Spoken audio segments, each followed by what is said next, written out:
Hi friends, RRB group D immediately apply చేయకండి. ఒక 4 to 5 days wait చేయండి. ఎందుకంటున్నానంటే కంప్లీట్గా స్టడీ చేయండి. మీకు తెలుసా, లాస్ట్ ఆర్ఆర్బి గ్రూప్ డి నోటిఫికేషన్లో అప్లికేషన్స్ దాదాపుగా 120,000 అప్లికేషన్స్ రిజెక్ట్ చేశారు. దానికి సంబంధించి ఒక మెయిన్లీ 4 రీజన్స్ వల్ల రిజెక్ట్ అయ్యాయి. ఆ 4 రీజన్స్ ఏంటి అనేది మీకు ప్రీవియస్ వీడియోలో నేను డిస్కస్ చేశాను. దానికి సంబంధించిన వీడియో మీకు డిస్క్రిప్షన్లో ఉంటుంది, అది కూడా ఒకసారి చూడండి. అండ్ అలాగే చాలామంది స్టూడెంట్స్ డౌట్స్ ఏంటంటే, సో పోస్ట్ ప్రిఫరెన్స్ ఎలా ఇవ్వాలి, అలాగే జోన్ ఎలా సెలెక్ట్ చేసుకోవాలి, అండ్ క్యాస్ట్ సర్టిఫికేట్లో ఉన్న డౌట్స్ ఏంటి, అండ్ ఫిమేల్ ఏ పోస్ట్లకి ప్రిఫరెన్స్ ఇవ్వాల్సి ఉంటుంది, అండ్ క్వాలిఫికేషన్ సంబంధించి ఇలాంటివి కంప్లీట్గా మీకు నేను ఈ వీడియోలో డిస్కస్ చేస్తాను. సో ఖచ్చితంగా మీరు అప్లై చేసే ముందు ఒక 10 to 15 minutes ఈ వీడియో చాలా క్లియర్గా వినండి. మ్యాక్సిమం మీకు డౌట్స్ అన్నీ క్లారిఫై అవుతాయి.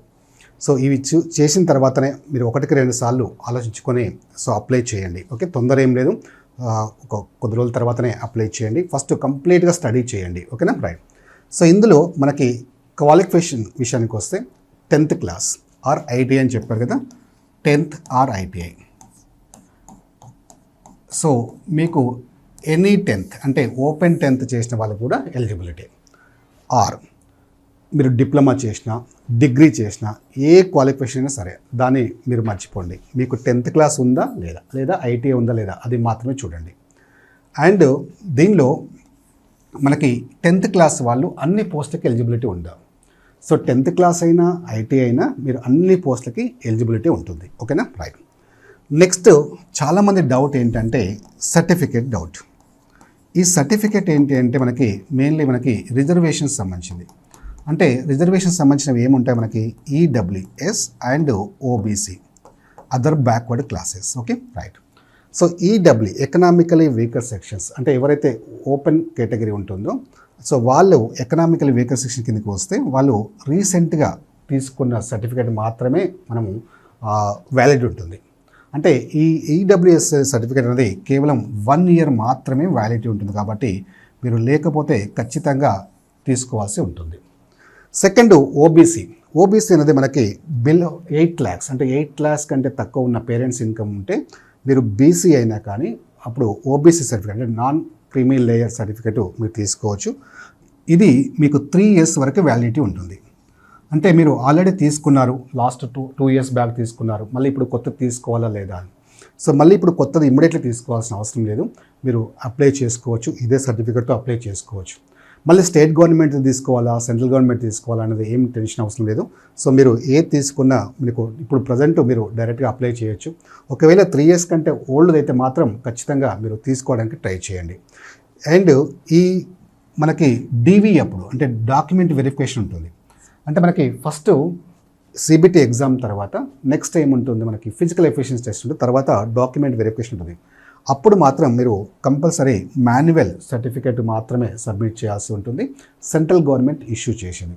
సో అప్పుడు తప్ప మనకు ఇప్పుడు ఇమ్మీడియట్లీ మీరు టెన్షన్ పడాల్సిన అవసరం లేదు. ఒకవేళ మీరు ప్రజెంట్ మనకు ఏది ఛాన్సే లేదు సార్ మాకు, మరి నేను అప్లై చేయొచ్చా లేదా, నాకు అసలు ఓబీసీ సర్టిఫికేటే లేదు, ఇప్పుడు తీసుకోవడానికి కూడా నాకు ఛాన్స్ లేదు అంటే మీరు అప్లై చేయొచ్చు. కానీ మీరు అప్పుడు ఏమొస్తారు, మీరు అన్రిజర్వ్డ్ కిందికి వస్తారు. అంటే మీకు రిజర్వేషన్ అనేది ఉండదు అనమాట, అంతే. కానీ అప్లై చేసుకోవచ్చు. ఓకేనా, ఇన్ కేస్ మీకు ఆ ఛాన్స్ లేదు అనుకుంటే అలా చేసుకోవచ్చు. Okay, right. నెక్స్ట్ మనకి ప్రమోషన్ పాయింట్ ఆఫ్ వ్యూ, అలాగే work pressure point of view, salary point of view, working hours point of view మనకి ఏ పోస్టులు బాగుంటాయి అనేది మీకు ఇప్పుడు నేను క్లియర్గా డిస్కస్ చేస్తాను. అంటే మీరు పోస్ట్ ప్రిఫరెన్స్ ఇచ్చే ముందు ఈ 4 points గురించి మీరు తెలుసుకోవాలి. అంటే మీకు తెలుసు మనకి 14 పోస్టులు ఉన్నాయి. అంటే 14 types ఆఫ్ పోస్టులలో మనకి పోస్ట్ ప్రిఫరెన్స్ ఇవ్వాలంటే ఫస్ట్ నీకు ఖచ్చితంగా తెలియాలంటే వీటి గురించి తెలియాలి. అంటే ఏ పోస్ట్లో ప్రమోషన్స్ ఎక్కువ వస్తాయి, ఏ పోస్ట్లో సాలరీ ఎక్కువ ఉంటుంది, అలా వీటి గురించి తెలిస్తే అప్పుడు నువ్వు క్లియర్గా అంటే ఆ పోస్ట్ ప్రిఫరెన్స్ అనేది ఇవ్వగలుగుతాం. సో దీని గురించి కూడా మీకు నేను క్లియర్గా డిస్కస్ చేస్తాను. అలాగే గర్ల్స్ కూడా పోస్ట్ ప్రిఫరెన్స్ ఎలా ఉంటుందో కూడా మీకు క్లియర్గా ఎక్స్ప్లెయిన్ చేస్తాను. అండ్ దీనికి సంబంధించి మనకి ఆర్ఎస్బి ఎడ్యుకేషన్లో మీకు ఆర్ఆర్బి గ్రూప్ డికి సంబంధించి, అలాగే ఆర్ఆర్బి ఎన్టీపీసీ కావచ్చు, రైల్వే అన్ని కోర్సెస్ సంబంధించి మీకు కంప్లీట్ కోర్స్ మీకు అవైలబుల్ ఉంది. ఫుల్ కోర్స్ 1-2 subjects కాదు, కంప్లీట్ కోర్సు జస్ట్ 999K మీకు ప్రొవైడ్ చేస్తున్నారు. అది 2500 రూపీస్ ఉన్నది ఇప్పుడు ప్రజెంట్ మీకు 999K కంప్లీట్ కోర్స్ అనేది ప్రొవైడ్ చేయడం జరుగుతుంది. అండ్ క్లాసెసే కాదు, అలాగే టెస్ట్ సిరీస్ కూడా ఉంటాయి. టెస్ట్ సిరీస్ అనేది మీకు అంటే మనకు టాపిక్ వైజ్ ఉంటాయి, గ్రాండ్ టెస్ట్ ఉంటాయి, మాక్ ఎగ్జామ్స్ ఉంటాయి, దాదాపుగా 200 టెస్ట్లు ఉంటాయి. సేమ్ మనకు మెయిన్ ఎగ్జామ్లో ఏదైతే 1/3 నెగిటివ్ మార్క్స్ ఉంటాయో సేమ్ స్టాండర్డ్ అంటే మీకు రైల్వే ఎగ్జామ్స్ ఏవైతే గ్రూప్ డి అలాగే ఎన్టీపీసీ సేమ్ స్టాండర్డ్తో సబ్జెక్ట్ ఎక్స్పర్ట్స్ ప్రిపేర్ చేసిన టెస్ట్లు ఉంటాయి. సో ఈ వ్యాలిడిటీ వచ్చేసి మీకు 1 year ఉంటుంది. సో ఇంత బెస్ట్ కంటెంట్ మీకు ఎక్కడ ఎవరు. సో ఇందులో మీకు లాజిక్స్ కానీ, షార్ట్ కట్స్ కానీ, కాన్సెప్ట్స్ కానీ, అది కూడా టాప్ మోస్ట్ ఫ్యాకల్టీ. అంటే మీరు ఒక్కసారి అబ్జర్వ్ చేయండి ఫ్యాకల్టీని కోర్స్ తీసుకునే ముందు. మీరు ఇక్కడ ఫ్యాకల్టీని అబ్జర్వ్ చేస్తే మినిమం 15 to 20 years ఎక్స్పీరియన్స్ కూడా టాప్ మోస్ట్ ఫ్యాకల్టీ ఉంటారు ఇక్కడ. సో మీరు ఈ ఫ్యాకల్టీ సరిగ్గా సెలెక్ట్ చేసుకుంటే మీరు 50% మీరు సక్సెస్ అయినట్టే. సో వీలైతే ఒక్కసారి ఆర్ఎస్బి ఎడ్యుకేషన్ యాప్ మీరు ప్లే స్టోర్ నుంచి డౌన్లోడ్ చేసుకోండి, లేదంటే మీకు డిస్క్రిప్షన్లో లింక్ కూడా ఉంటుంది యాప్ సంబంధించిన, అక్కడ కూడా మీరు డౌన్లోడ్ చేసుకోవచ్చు. ఒక్కసారి మీరు యాప్ సంబంధించిన అక్కడ ఓపెన్ చేసిన తర్వాత కంటెంట్ కనిపిస్తుంది, టెస్ట్లు కనిపిస్తాయి, డెమో క్లాస్ ఉంటాయి, మీకు నచ్చితేనే తీసుకోండి. ఓకేనా? రైట్. ఇక ఈ పోస్ట్ ప్రిపరేషన్ విషయానికి వస్తే ఫస్ట్ మీరు చేయాల్సింది ఏంటంటే, సో ఇప్పుడు మనం ఇంతకుముందు డిస్కస్ చేసినట్టు వీటి గురించి స్టడీ చేయండి. అంటే ఏ పోస్టులలో మనకు సాలరీ ఎక్కువ ఉంటుంది ఫస్ట్. సో ఈ 3 types ఆఫ్ పోస్ట్కి సంబంధించి సాలరీ ఎక్కువ ఉంటుంది. అంటే assistant TL and AC, track machine assistant, bridge assistant. So అంటే జనరల్గా అయితే అన్నిటికీ బేసిక్ పే స్కేల్ అనేది సేమే ఉంటుంది. కానీ ఎక్కడైతే మనకి ట్రావెలింగ్ అలవెన్సెస్ ఎక్కువ ఉంటాయో అక్కడ మన సాలరీ పెరుగుతుంది అన్నమాట. అంటే మీరు ఈ పోస్టులలో మీరు ఎక్కువగా ట్రావెల్ చేయాల్సి ఉంటుంది. సో ట్రావెల్ చేయాల్సి ఉంటుంది కాబట్టి మీకు సాలరీ ఎక్కువ వస్తుంది అంతే. ఓకేనా? రైట్. సో ఫస్ట్ ఈ పాయింట్స్ క్లియర్గా నోట్ చేసుకోండి. నెక్స్ట్ మనకి ప్రమోషన్స్. అంటే మనకి ఏ పోస్ట్లో ప్రమోషన్స్ ఈజీగా ఎక్కువగా వస్తుంటాయి, ఎక్కువ అవకాశం ఉంది అంటే ఈ 4 పోస్టులలో మనకి ఎక్కువగా ప్రమోషన్స్ రావడానికి ఛాన్స్ ఉంది. ఫర్ ఎగ్జాంపుల్ పాయింట్స్ మెన్ అనుకోండి. పాయింట్స్ మెన్ నుంచి మీరు తర్వాత మనకి డిపార్ట్మెంటల్ ఎగ్జామ్స్ ఉంటాయి కదా, రైల్వేకి సంబంధించిన డిపార్ట్మెంటల్ ఎగ్జామ్స్ రాసుకొని స్టేషన్ మాస్టర్ కావచ్చు, టికెట్ కలెక్టర్ కావచ్చు, ఇలా మీకు ఎన్టీపీస్లో అంటే నాన్ టెక్నికల్ పాపులర్ కేటగిరీకి సంబంధించిన పోస్టులు కూడా మీరు అప్లై చేసుకోవచ్చు, రాసుకోవచ్చు ఎగ్జామ్స్. దాని ద్వారా మీకు ప్రమోషన్స్ ఎక్కువగా అంటే ఈజీగా రావడానికి అవకాశం ఉంటుంది. సో అలాగే అసిస్టెంట్ సిఎండ్డబ్ల్యూ కావచ్చు, train light and AC work assistant S and T. So next మనకి వర్క్ ప్రెజర్. అంటే పెద్దగా వర్క్ ప్రెజర్ అంటే మనకి ట్రావెలింగ్ ఉండదు, అలాగే ఎక్కువగా వర్క్ ప్రెజర్ ఉండదు. సో ఒకే దగ్గర ఉంటుంది అనే కావాలనుకునే వాళ్ళు, అలాంటి జాబ్ కావాలనుకునే వాళ్ళు సో ఈ పోస్ట్లకు ప్రిఫరెన్స్ ఇవ్వచ్చు. ఎందుకంటే ఇవి వర్క్షాప్ సంబంధించినవి, లోకల్ షెడ్ సంబంధించినవి కాబట్టి మీరు ఎక్కువగా వర్క్షాప్లోనే ఉంటారు కాబట్టి సో ఎక్కువగా వర్క్ ప్రెజర్ ఉండడానికి అవకాశం లేదు. ఓకే? రైట్. సో లేదు మనకి ఇక్కడ చూస్తే కొన్ని పోస్టులు మనకి వర్క్ ప్రెజర్ ఎక్కువగా ఉంటుంది. అంటే ప్రెజర్ అంటే పెద్దగా ఏముండదు. సో కాకపోతే వాటితో పోల్చుకుంటే వీటికి కొంచెం మనకి వర్క్ ఎక్కువగా ఉండడానికి అవకాశం ఉంటుంది కాబట్టి వీటికి లాస్ట్ ప్రిఫరెన్స్ ఇవ్వండి. సో ఫస్ట్ మీరు పోస్ట్ ప్రిఫరెన్స్ ఇచ్చినప్పుడు ఈ 4 పాయింట్స్ని క్లియర్గా ఎనలైజ్ చేయండి. ఎనలైజ్ చేసి మీకు ఏది సూటబుల్గా అంటే అది ఇవ్వండి. అయితే సో బట్ మీకు ఒక ఐడియా కోసం నేను ఇక్కడ ఇవ్వడం జరుగుతుంది. సో దీనిలో ఫస్ట్ మనకి పోస్ట్ ప్రిఫరెన్స్ ఫర్ మెన్కి మనకి ప్రిఫరెన్స్ తీసుకుంటే మనకి ఇక్కడ క్లియర్గా మీకు నెంబర్ ఆఫ్ పోస్టులు, మెడికల్ స్టాండర్డ్స్ అండ్ ప్రిఫరెన్స్ ఇచ్చారు. సో ఫస్ట్ మీరు ఈ పోస్ట్ ప్రిఫరెన్స్ ఇచ్చే ముందుగా చేయాల్సిన ఒక పాయింట్ ఉంది. అదేంటంటే మెడికల్ స్టాండర్డ్స్. మెడికల్ స్టాండర్డ్స్ ఏంటంటే ఫర్ ఎగ్జాంపుల్ ఇందులో మనకి మెడికల్ స్టాండర్డ్స్ తీసుకుంటే మనకి 4 types ఉన్నాయి. A2, B1, B2 అండ్ మనకి C1 అని ఇచ్చారు. సో ఈ 4 మెడికల్ స్టాండర్డ్స్లో మీరు ఎలిజిబిలిటీ ఉందా లేదా చూసుకోండి ఫస్ట్. అంటే ఈ మెడికల్ స్టాండర్డ్స్లో 6/9 ఉందా, 6/12 ఇలా మీరు ఖచ్చితంగా మనం ఫస్ట్ చెక్ చేసుకోవాలి. సో అవి ఒక్కసారి ఐ టెస్ట్ చేసుకోండి. మీకు అక్కడ కనిపిస్తుంది, ఐ టెస్ట్లోనే మీకు అక్కడ పైన మెన్షన్ చేస్తారు. సో మీకు సంబంధించిన మెడికల్ స్టాండర్డ్స్ ఏంటి అనేది దాన్ని బట్టి మీరు పోస్ట్ ప్రిఫరెన్స్ కూడా ఇవ్వాల్సి ఉంటుంది. ఫర్ ఎగ్జాంపుల్ మీరు A2 మెడికల్ స్టాండర్డ్స్ అన్నారు. A2 మెడికల్ స్టాండర్డ్స్ మీరు ఎలిజిబిలిటీ లేదనుకోండి, అప్పుడు మీరు పాయింట్స్ మీద ప్రిఫరెన్స్ ఇచ్చి కూడా ఏం లాభం, ఉపయోగం ఉండదు కదా. సో అలా కాకుండా ఉండాలంటే ఫస్ట్ మీరు మెడికల్ స్టాండర్డ్స్ అంటే చెక్ చేసుకోండి, మీరు ఎలిజిబిలిటీ ఉందా లేదా అని కన్ఫర్మ్ చేసుకోండి. అది కన్ఫర్మ్ చేసుకున్న తర్వాత మనకి ఈ పోస్ట్ ప్రిఫరెన్స్ అనేది ఇలా ఇవ్వడానికి ట్రై చేయండి. ఇది మనం డిఫరెంట్ సోర్సెస్ నుంచి తీసుకున్న ఇన్ఫర్మేషన్.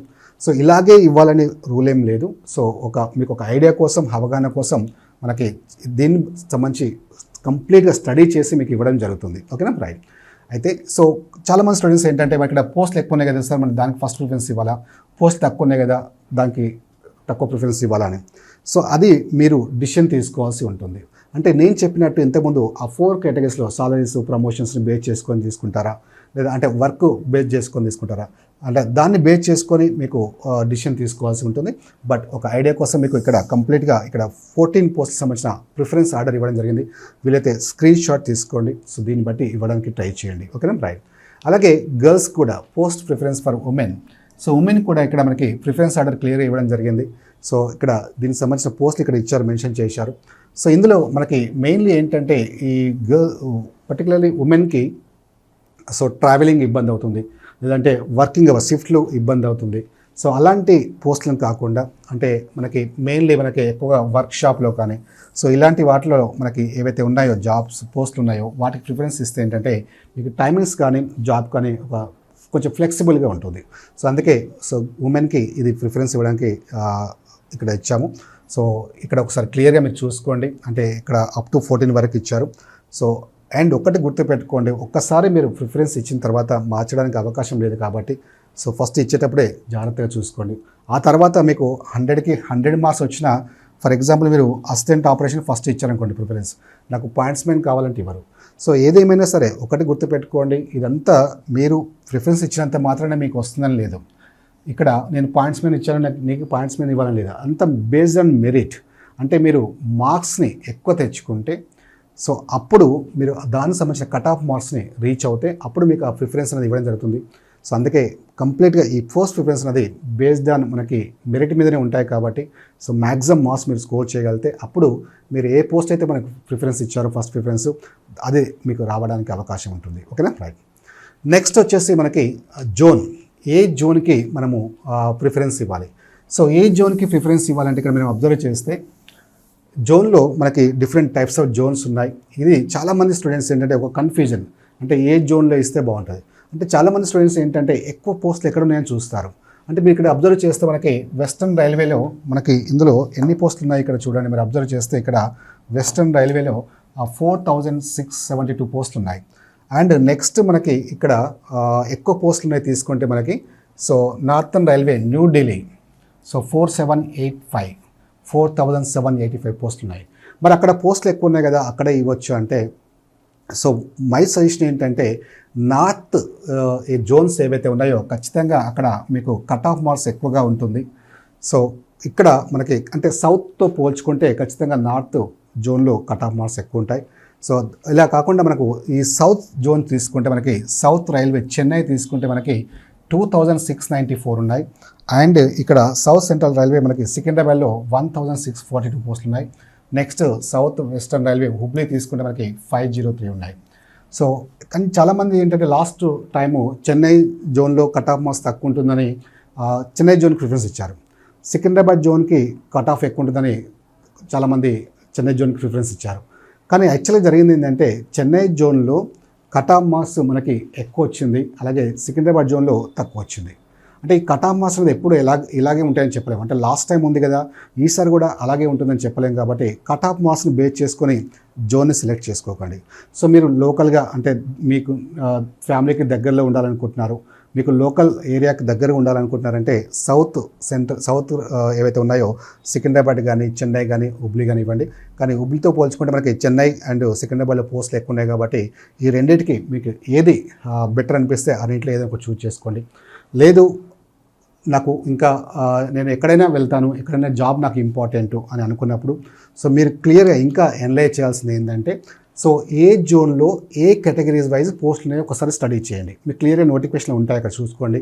అంటే ఫర్ ఎగ్జాంపుల్ మీరు ఇక్కడ పాయింట్స్ మెన్ అని ఉంది, ఈ పాయింట్స్ మెన్ చూస్తే మనకి జోన్ వైజ్లో మనకి కేటగిరీ వైజ్ చూసుకుంటే అన్రిజర్వ్డ్ 83 ఉన్నాయి, ఎస్సీ 30 ఉన్నాయి, ఎస్టీ 23 ఉన్నాయి. ఇలా కేటగిరీస్ వైజ్ కూడా మీకు పోస్టులు ఉన్నాయో లేదో చూసుకోండి. సో దాన్ని బట్టి కూడా జోన్ సెలెక్ట్ చేసుకోండి. ఎందుకంటే మీరు కేటగిరీ వైజ్ ఫర్ ఎగ్జాంపుల్ ఇక్కడ చూడండి ఈడబ్ల్యూఎస్సీ ఇక్కడ చూస్తే 1 పోస్టే ఉంది ఫర్ ఎగ్జాంపుల్. ఇక్కడ మనకి దీనిలో 11 పోస్టులు, అంటే ఇక్కడ మిగతా కేటగిరీస్ 5 ఉన్నాయి, 2 ఉన్నాయి, ఇక్కడ అన్రిజర్వ్డ్ 11 ఉన్నాయి.